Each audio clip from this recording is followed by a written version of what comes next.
Thank you for your kind introduction. I would like to thank PSO and the APUS leadership for inviting me for this lecture. And it's a pleasure always to be here and to interact with the audience and the students when they have any questions. So a lot of the things that I was going to talk about, a lot of the topics have been addressed, excuse me, have been addressed yesterday. But, there are certain vignettes that are not really as scattered throughout the literature or the obscure websites of government agencies. And I'm trying to pull together all that information and present it and tie as where we were in SkyLab and how it affected the future. At this time, I would like to reveal that I joined NASA with Apollo 17. That's how old I am now, and that was my first mission. And I was both an investigator and a flight surgeon for SkyLab. So, it was a long 1 year on the consoles at Johnson Space Center in the mission control, looking at the first station, and then going from that immediately to become the crew surgeon for the first international mission, Apollo-Soyuz. So what is SkyLab legacy? I think SkyLab legacy is very rich. We are still discovering what it did. We are still publishing. So let me give you some disclaimers here. Most of the images are from NASA. Some of the images and text are property of Springer and the author, myself. And this presentation is, I see a typo, for educational purposes only, and I will correct the typo immediately since my spell check did not take it. Okay, is for education purposes only, and the disclaimer is the opinion I expressed as solely mine from my experience, do not represent NASA, APUS, or George Mason University. Let me begin with, I was talking about two vignettes. One, it says that the history and the past is a window into the future. But I like the Churchill always. He always had such a good inspirational statement. Says that the farther backwards you can look, the farther forwards you are likely to see. And in many agencies, many people, a lot of people in the industry keep forgetting that experience that they had or what they learned and try to go and do new things or reinvent the wheel. Sometimes when you reinvent the wheel, it becomes a square. And most recently, NASA has really established a very, very useful program and a useful office at NASA headquarters, which collects the experience and the lessons learned to be an input to future NASA managers, engineers, and scientists. So that's a very good thing to do because lessons learned are important. So let's go to the learning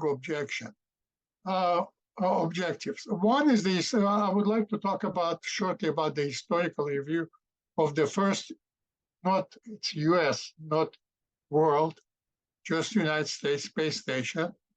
To address briefly the SkyLab operation engineering and scientific accomplishments and SkyLab lessons learned and applications.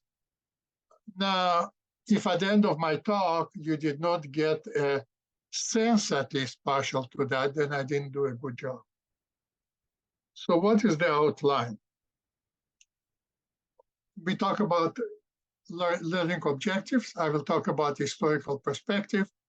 which is very interesting because a lot of the history of SkyLab predated me, my arrival at NASA, or predated I, and and it was very, and everybody had an opinion how it all started and what happened, and it's very hard to dig into that and to find what was the right mix of information.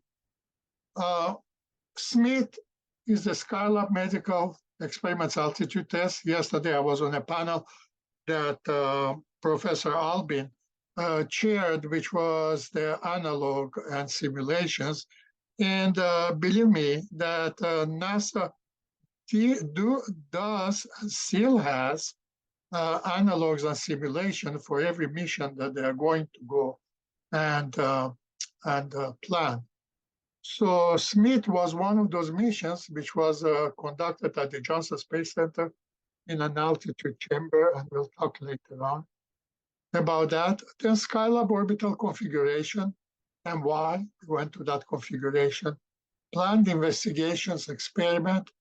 And what I like is that the SkyLab 2 crew, because the first SkyLab was the station was launched without the crew, uncrewed or unmanned, whatever pleases you.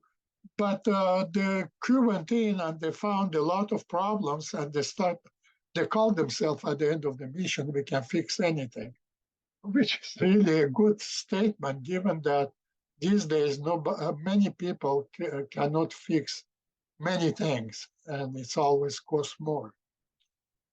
Then we talk about habitability, what we learn about living and working in space, and talk about biomedical and science results, the legacy and conclusions.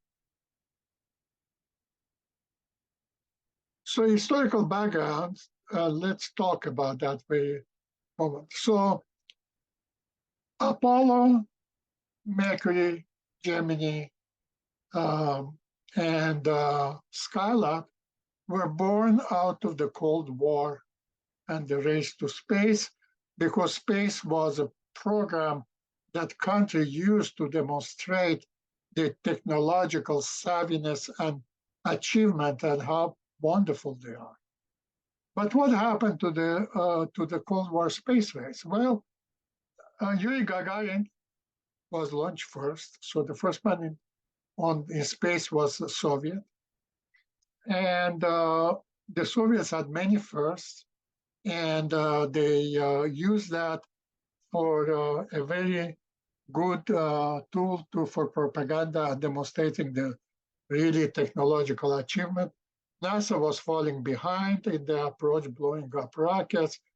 But then John F. Kennedy gave NASA a lot of money and said, hey, by the end of this decade, we are going to do a hard thing. We are going to land on the moon. And really, we landed on the moon, okay? But why didn't the Soviets do that? A couple of months before, they were going, Korolev, the Soviets brought the same type of German scientists over as we did, but we got Werner von Braun, who was very known. But the Soviets got also a lot of scientists, and they built the N-1 rocket. The N-1 rocket seen here at Baikonur exploded before the launch. They exploded because of the problem. The general was in charge. Rest in peace. This, the rocket did not launch at the command, and he sent all the engineers and everybody to defuel the rocket so they can repair it, and the whole thing exploded. So if you guys go to Baikonur, you can still see the buildings and the places which are littered with shrapnels, have holes in the walls. So suddenly the Russians were not going to the moon, so we went. Little known fact, or people don't realize, that the Russians tried to recover by sending a moon lander before we landed on the moon, before we landed humans on the moon. and it was a robotic lander. So what did the lander do? It just crashed. So unfortunate. Okay, so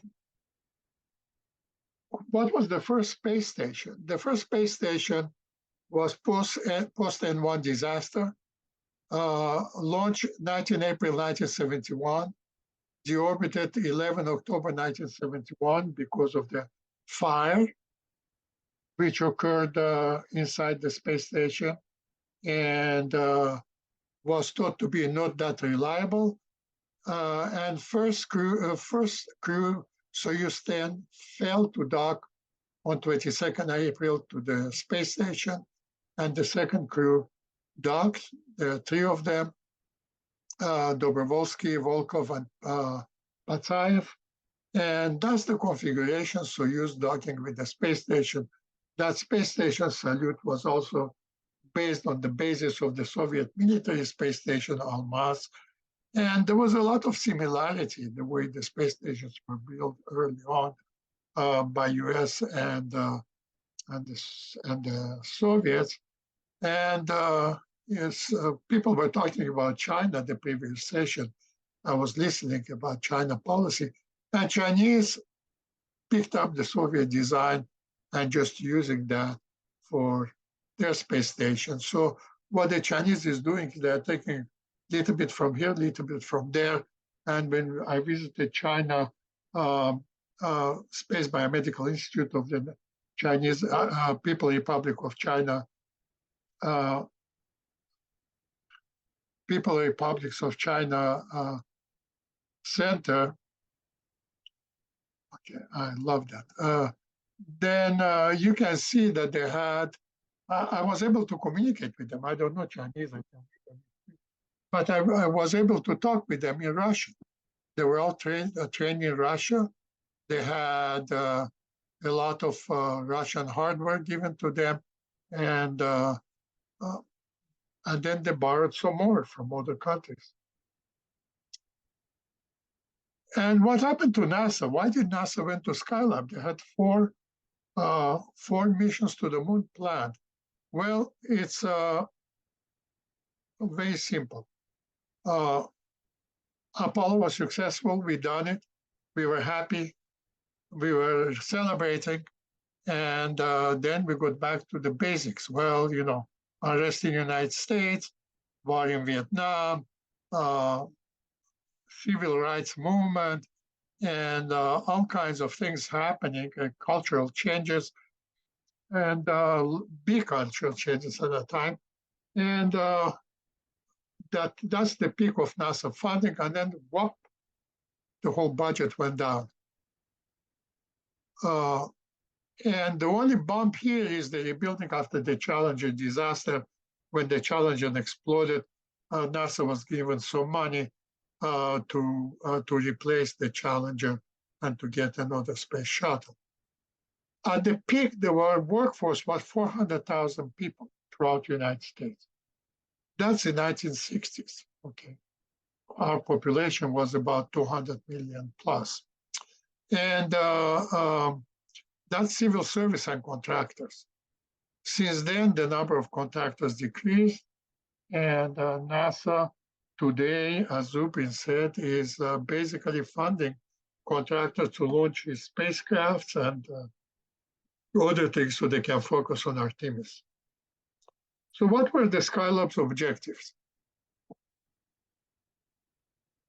NASA always wanted a space station, okay? And they wanted the space shuttle.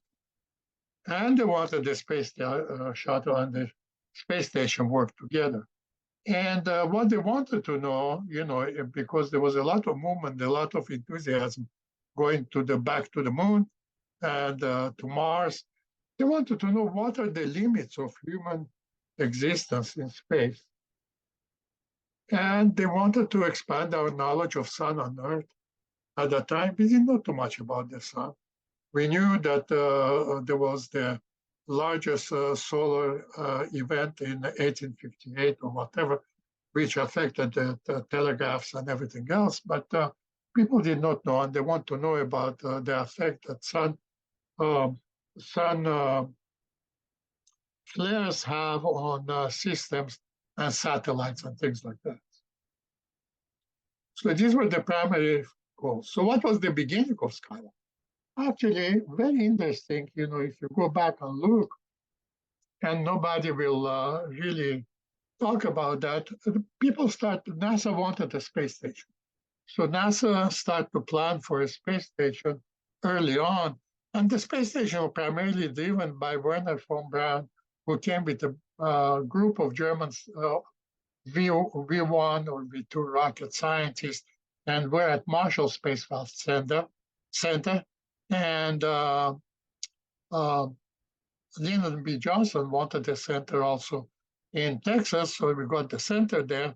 And there were two competing outstanding engineers.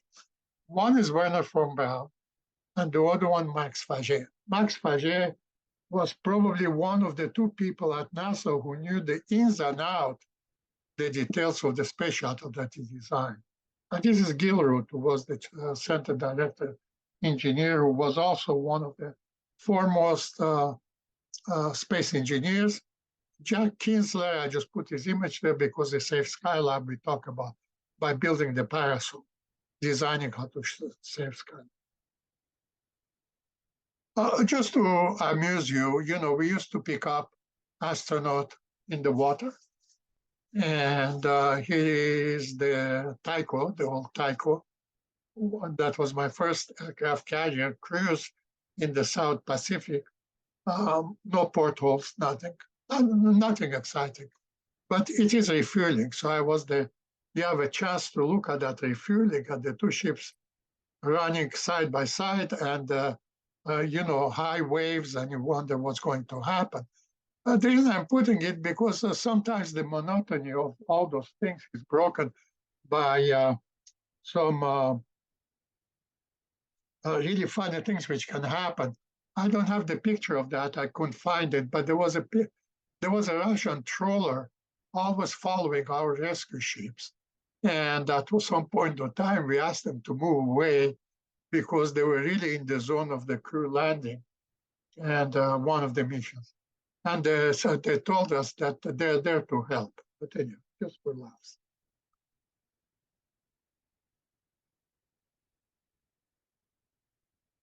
So SkyLab orbital workshops was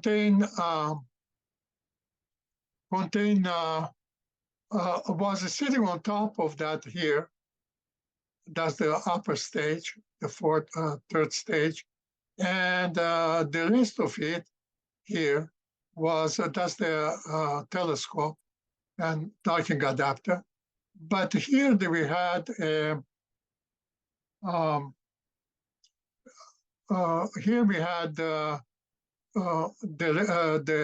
crew quarters and this part. So this is the part where the configuration, launch configuration.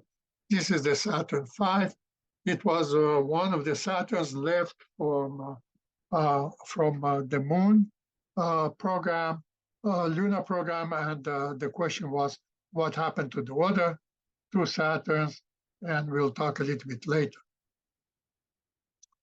So SkyLab is launched, and we are planning 3 crew members, 3 crew teams.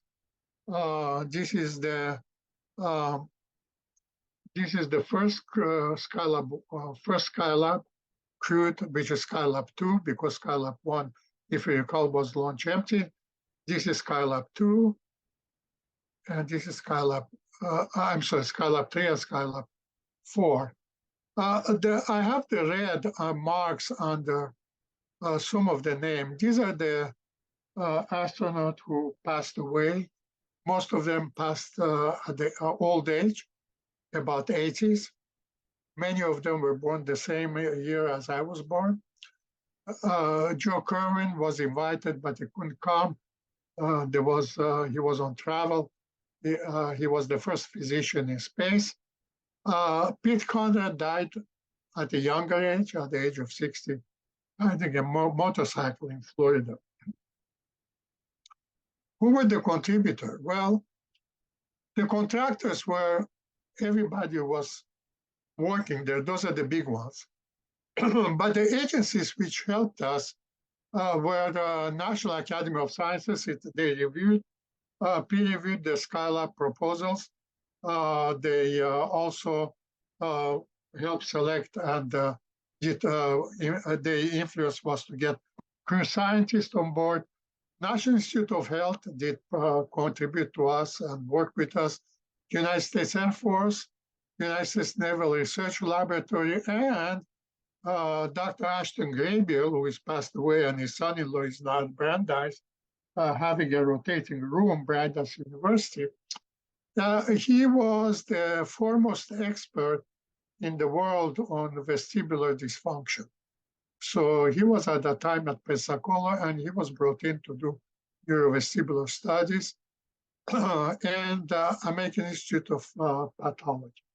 Why are they important? Well, if you recall, the SkyLab, the Salute 1 crew died on reentry. And we didn't know what happened. And we knew that anecdotally, they were not exercising enough because of the vibration that they created. The solar panels almost were in danger to break loose. So the ground control told them not to exercise that much vigorously. But we didn't really know why they died. At this time, before SkyLab started to be launched, we had our relationship with Soviet Union start to warm up, and they told us indirectly, verbally, that they died because of the decompression sickness, since one of the malfunction of one of the valves. All right. So that helped us to have confidence that the crew did not die because of any other probably serious problem. So let's see. So what was the Smith exercise? So he's Bob Crapen, who became still alive. He is one of the great pilots, astronaut pilots at NASA. And there is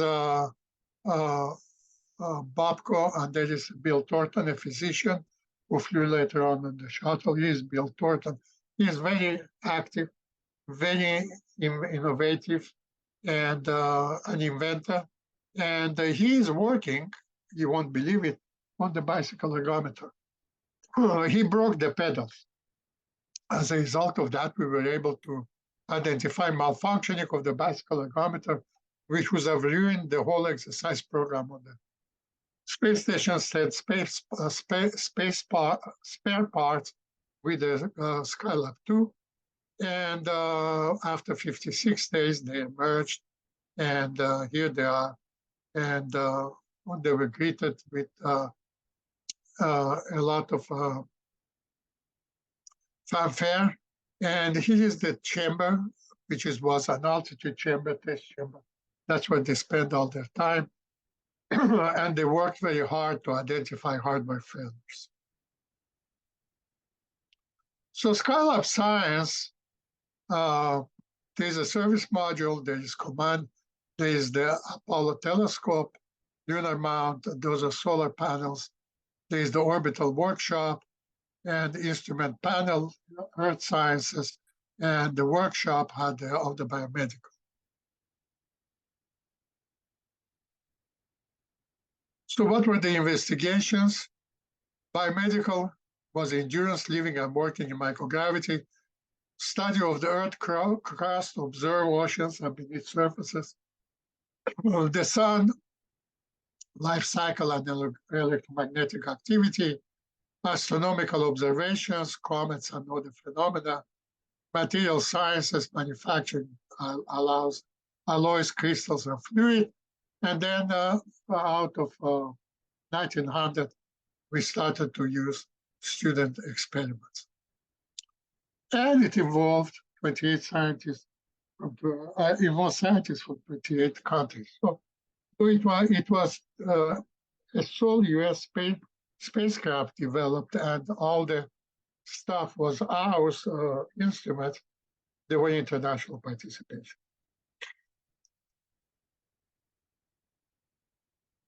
Let's see what. Payloads, imaging cameras, white light coronagraph.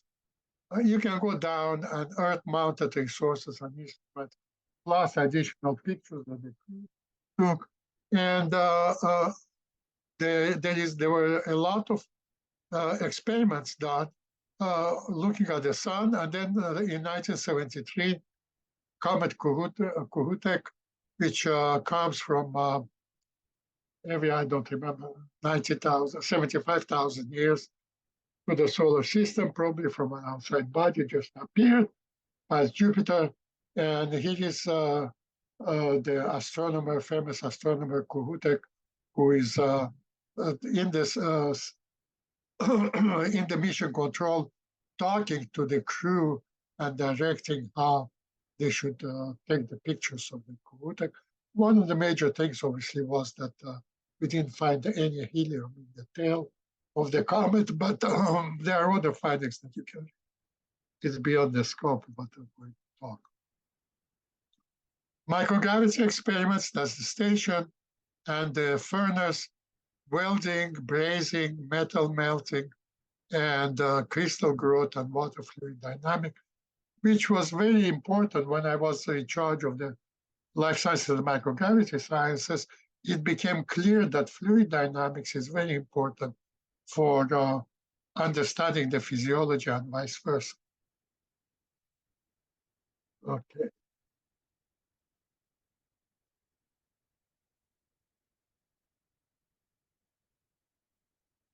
So we can fix everything. Apollo application program. That's what the crew SkyLab 2 called themselves after they put the parasol.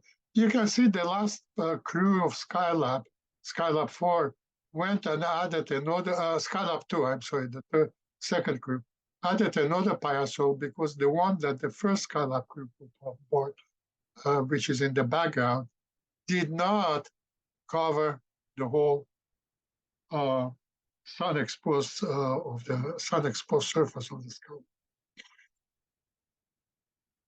Okay, so you can see here, SkyLab went up, everything worked well.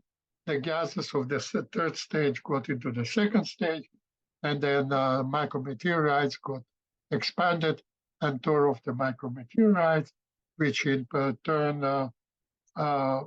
tore off the weakened solar panel, one of the solar panel, and the fragments just jammed the other solar panel. So one solar panel not deployed, the other solar panel out, and exposed surface of the gold, whatever leaf, which is to protect against radiation micrometeorites, is exposed. And who are the people? These are the unsung heroes who took the mylar and nylon and aluminum, and at Johnson Space Center, they created the first shield. And those are the seamstresses and engineers who are really working on creating the first parasol to cover this area. Picture from SkyLab shows things dangling while the first SkyLab crew went and flew around.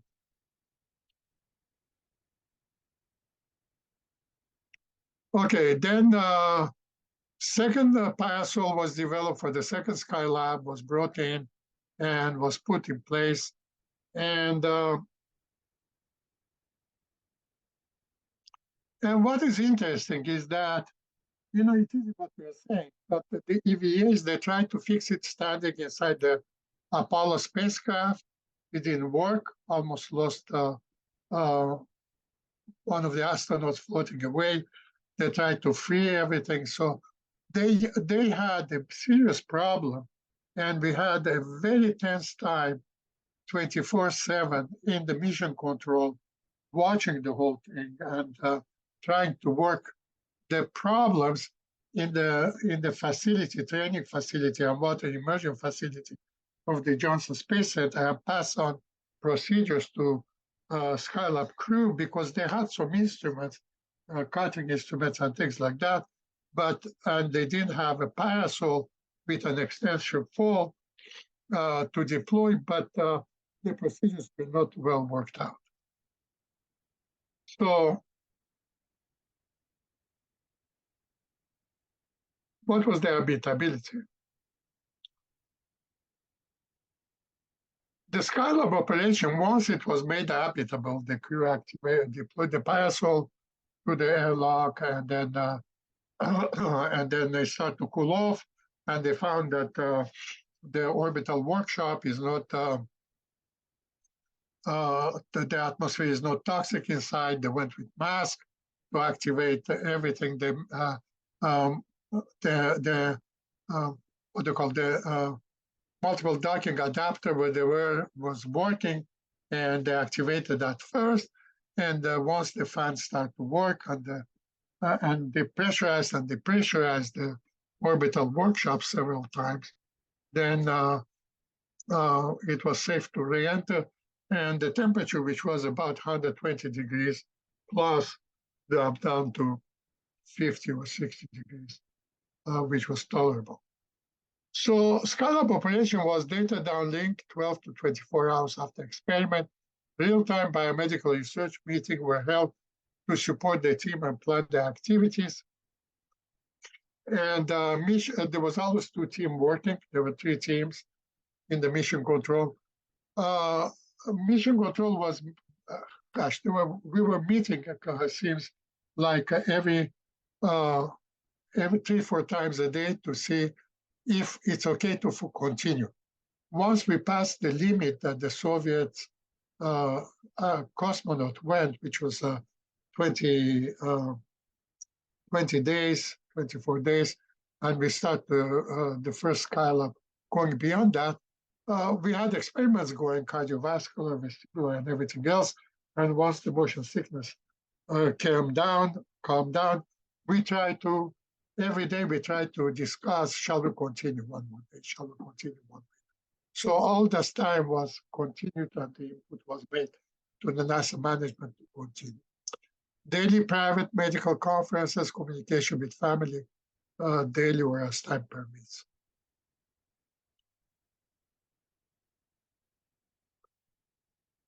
Life on board, there were good surprises.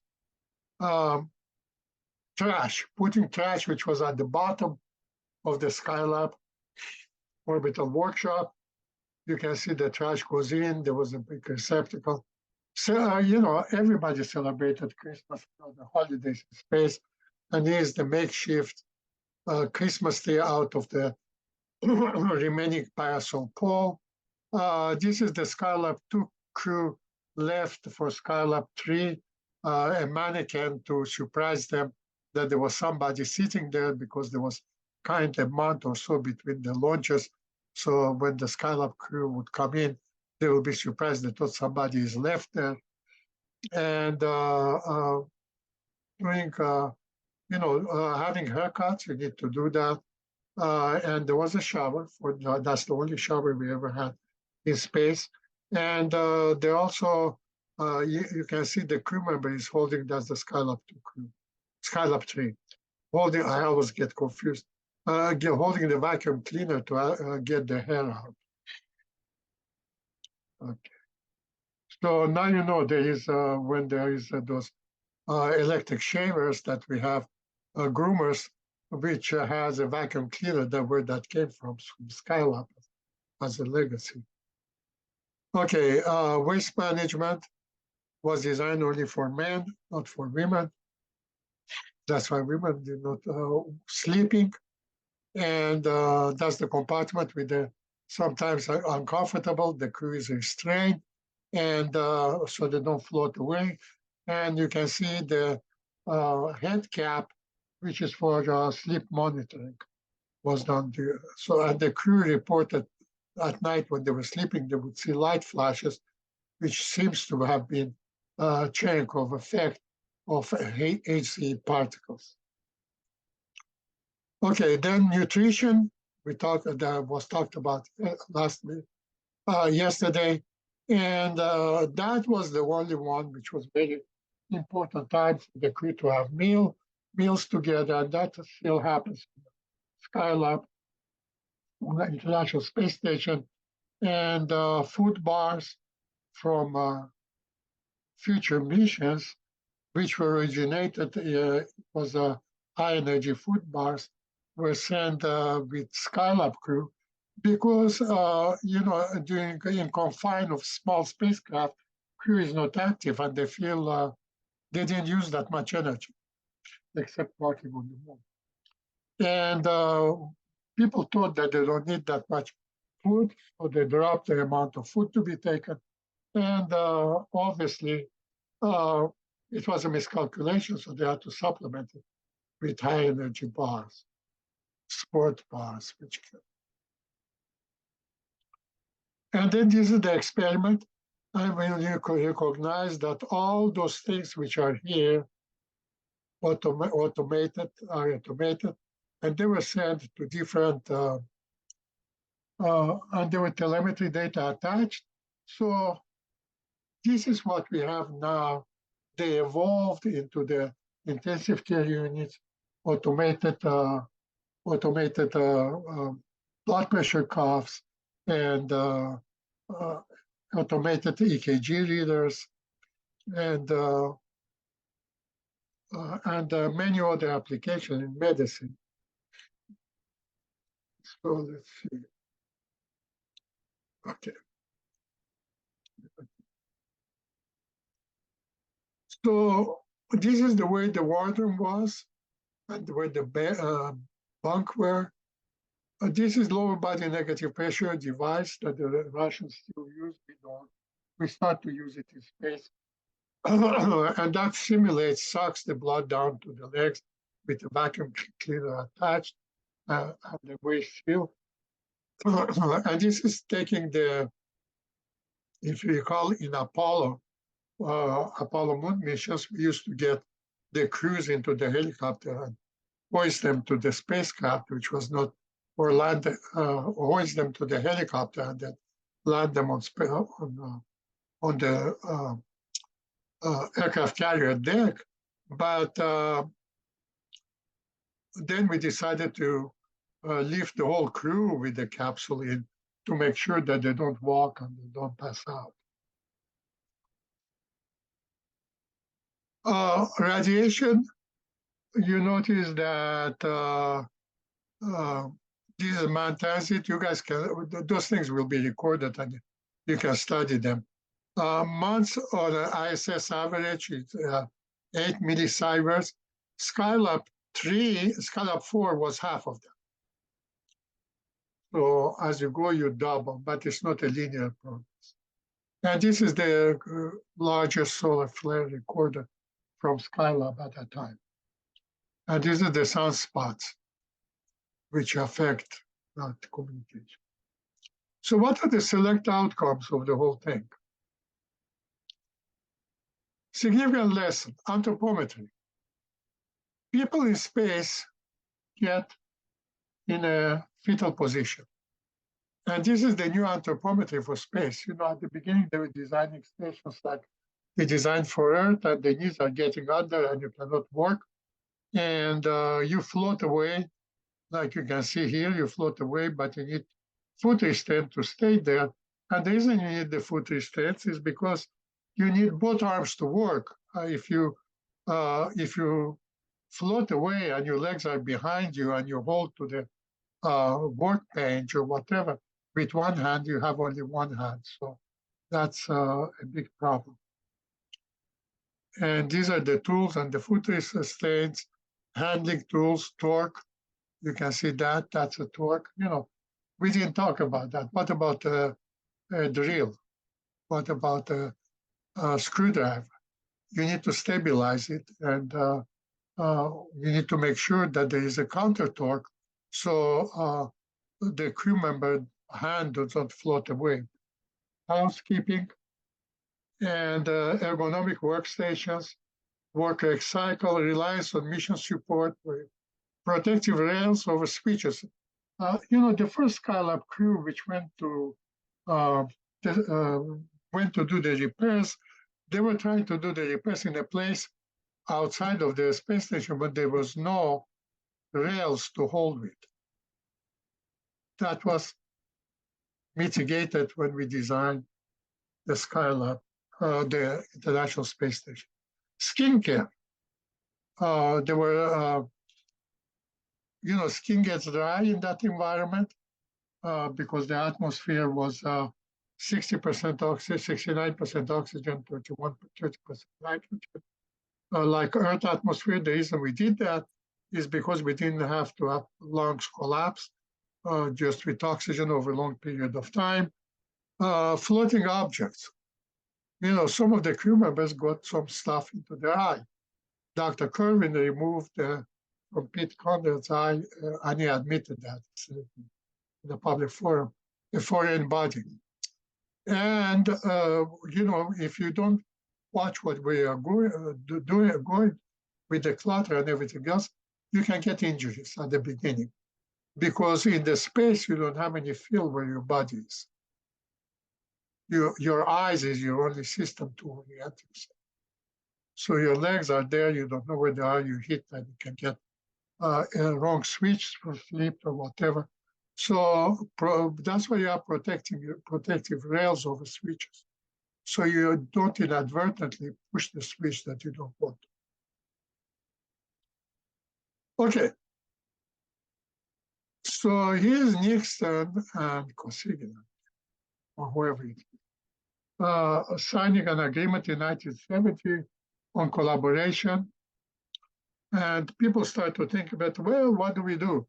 The best thing to do in space is to have a space collaboration, which is very visible, and it's always for humanitarian reason, not military, though all the crews are military most of the time on the Soviet side, China, or Russian side. And here's Skylab 1 crew. It happened that they landed in the Pacific Ocean, where they took them from Ticonderoga aircraft carrier by helicopter to the California west side White House, and they speak Conrad giving the thanks to the both guys, and they're talking already about the joint mission Apollo-Soyuz that I was a crew surgeon. All right, the multiple docking adapter is here from the space station because that was the docking adapter that North American Rockwell and NPO Energia produced for Apollo-Soyuz. Okay, what else? What else? Well, very interesting. Food system. There's a lot of food which was prepared at Johnson Space Center, which finds its way as a production within the commercial. But most importantly, I want you to pay attention to that. That's what Chuck was talking, Professor Torn was talking yesterday about the Papaho Indian mobile van that he showed. Okay, go away. And this is a NASA system, and that's a physician bag. It has telemetry attached, it has a KG attached, we had an ultrasound, and there were otoscopes and ophthalmoscopes and blood pressure cuff and oximeter and everything else. And that was transferred, to a central place. So, and where did it end up? One of those bags ended up on Mir Station. We were flying together.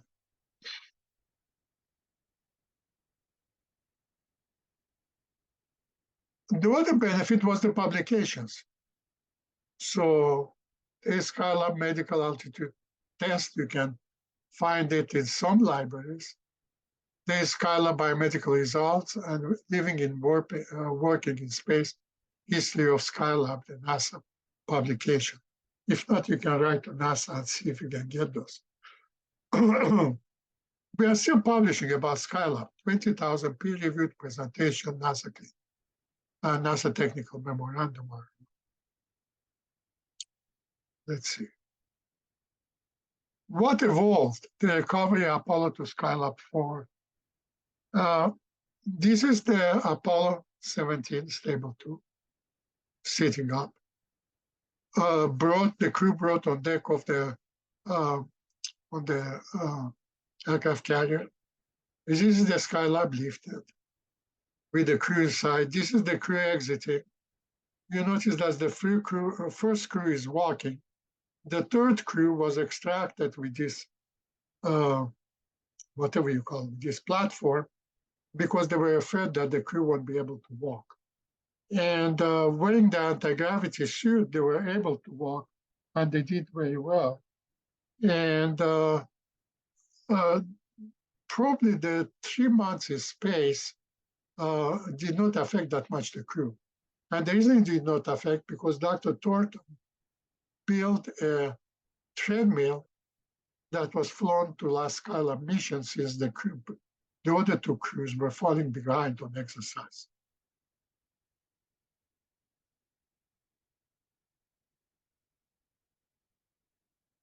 So from lifting up somebody, thank God Arnauld here, to walking on a platform, to something which didn't happen again, that's the Skylab, because people were fainting on Skylab because the reentry went entirely different. When they were putting blood into their legs, and we wanted to know, can you run away from the spacecraft in case of an emergency? And nobody could do it. So we tried to extricate the crew in what we call it, those airport transport vehicle. We call it affectionately people eaters. And that would dock with a shuttle and take the crew out. They have exercise capability. While on aircraft carrier in the back, we borrowed from the NASA, from the military, mobile laboratories, 6 of them, for each one for the experiments and nutrition and physical exam. And they were made of metal. And we outfitted them and put them in C5As and fly them to the Hawaii or San Diego, wherever the aircraft carrier was, and offloaded them there, and that's where the crew exams were. And things repeat themselves. Here's the platform, is different than that, but here's the platform bringing the SpaceX and extricating crew after 6 months on the stretcher. So what happened to the 18 Skylab or whatever, or 19? One of them went to the Smithsonian. If you recall, the Skylab 2 or the 3, they had serious problems, and when they docked, they docked two of the 4 reaction control systems on the capsule, just Apollo's capsule, failed to work. So they re-entered finally they re-entered using 2 of those out of 4 into the Earth atmosphere successfully, because the approach to do it was worked out. But one of the Saturn V was transformed, which is now at the Smithsonian, we transformed into a rescue vehicle in case we have to go and get them. And we would have launched it, an Apollo capsule empty, and there will be 3 crew members here and 2 crew members under. The 2 crew members here will be pilot and commander, and would have brought the crew back. But it didn't happen. We didn't need it, and kind of reminiscent of whatever the design of SpaceX. I'm stretching my imagination.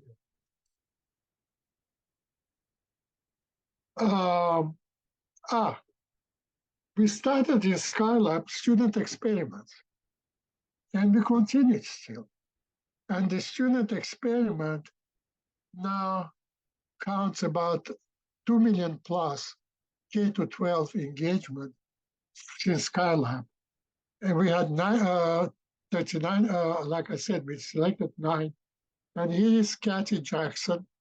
She's a professor at the university now, demonstrated the sensory motor experiment to Walter Cronkite, who is dead. He was one of the biggest fan of the space flight. He was the big commentator, especially during Apollo 13 accident.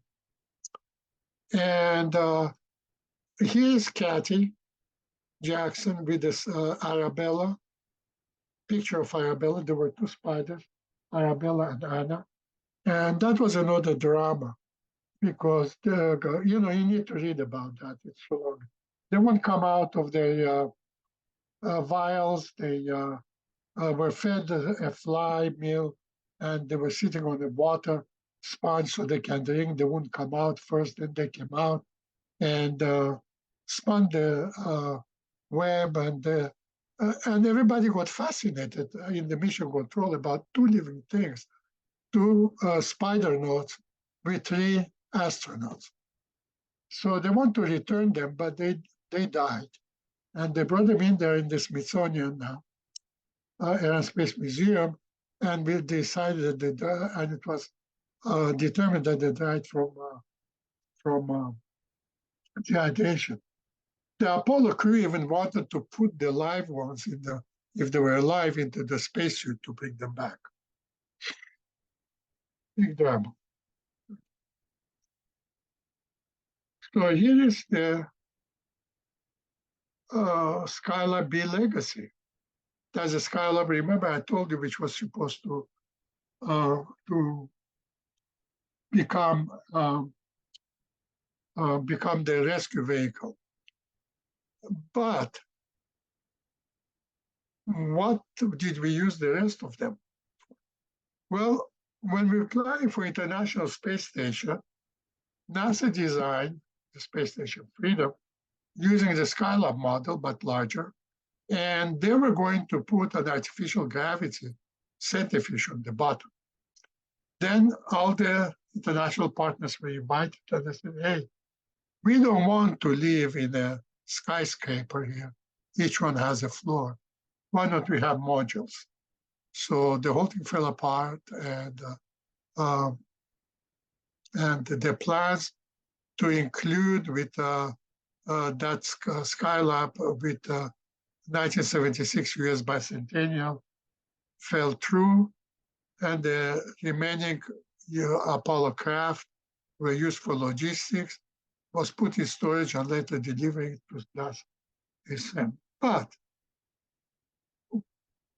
one of the major blunders was the SkyLab planning for SkyLab return. Burn and return early because of the solar activity, and I was part of that team to look at it. So it was not a controlled reentry, but we were hoping that the SkyLab will be there for the next 6-7 years till the shuttle gets there. And we were going to dock the shuttle and resupply that SkyLab, and that had been the orbital station. Well, it didn't happen. SkyLab re-entered before shuttle was not ready. Solar activity was high. And we did the same thing, actually, with the Mir station. Right. So what are the lessons learned?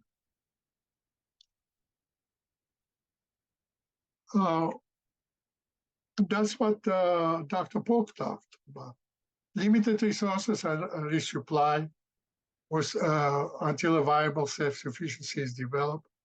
It requires continuous performance and training. Reduce human operator error is important. And it creates a new psychological environment. That's where you're in space. And some of the students address that.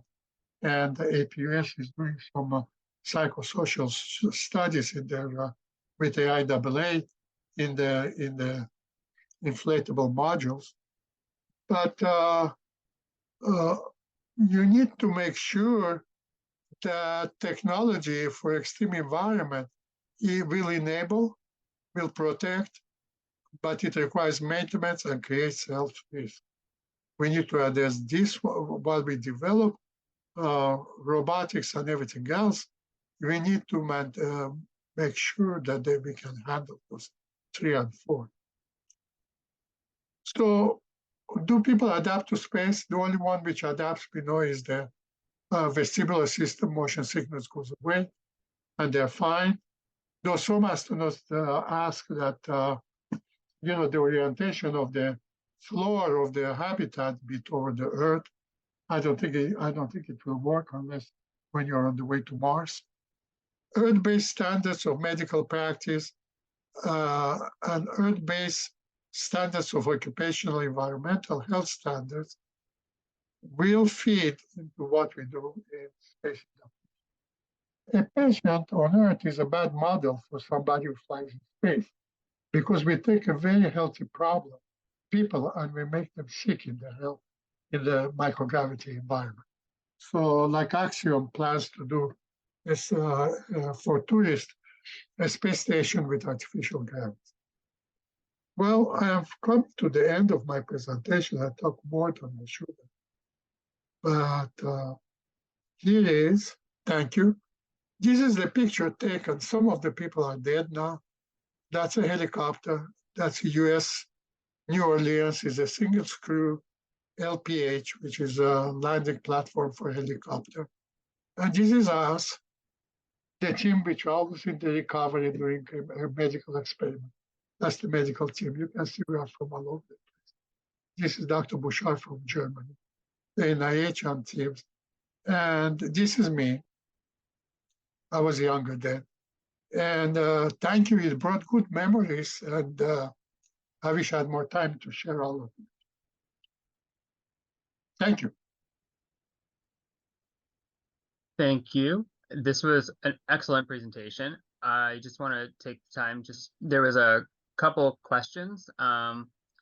One of the questions was, what is the most important lesson or some of the most important lessons NASA learned from SkyLab? And I think that you had covered some of that with your part of your conclusion slides. But if you wanted to elaborate on that, we have a few minutes. Well, the important lesson was the first step to extend human presence in space and the ability to design systems which are compatible with living in space. And the major lessons that we learn is that some of the changes like bone and muscle, and Dr. Polk talked today, continue. Some of them are adaptive and some of them are pathological. The adaptive is that you don't need that many red cells. The adaptive, you lose some fluids. But when you land in a gravity field, that becomes an impediment. And, there's a guy in 1776, he was an Italian who wrote the first textbook in occupational health. And his lesson is always stuck in my mind because he addressed all the occupations in the 18th century or 17th century that people knew about, working in the mines, effect on whatever. And then he talks about sailors on long voyages. And let me paraphrase his statement, is that, while you can take care on Earth of some of the problems, on long voyages, any problem is fatal. So you are with limited resources. As long as you're close to Earth, you might be in about a couple of hours back if you have major injury. But if you are on the moon, it's 4 days, probably won't be that easy to come back to definitive facility. The gateway itself, which is sitting there, the logistics, the gateway station, will not be a good place to have. They can store things, but I'm not sure. We don't have a hospital. And so, anybody who gets sick seriously might be a serious problem and can be fatal. So that's why we select very healthy people. So that's one of the major lessons that you need to understand. And one of the things that the second lesson Don't that mean we know I now don't mean from. to interrupt. We're running over, so Yeah, please go ahead. appreciate the extra information, and thank you for answering the questions. And again, this was an incredible talk. Thank you, everybody. We'll see you. We hope to see you in the closing remarks starting in a couple of minutes.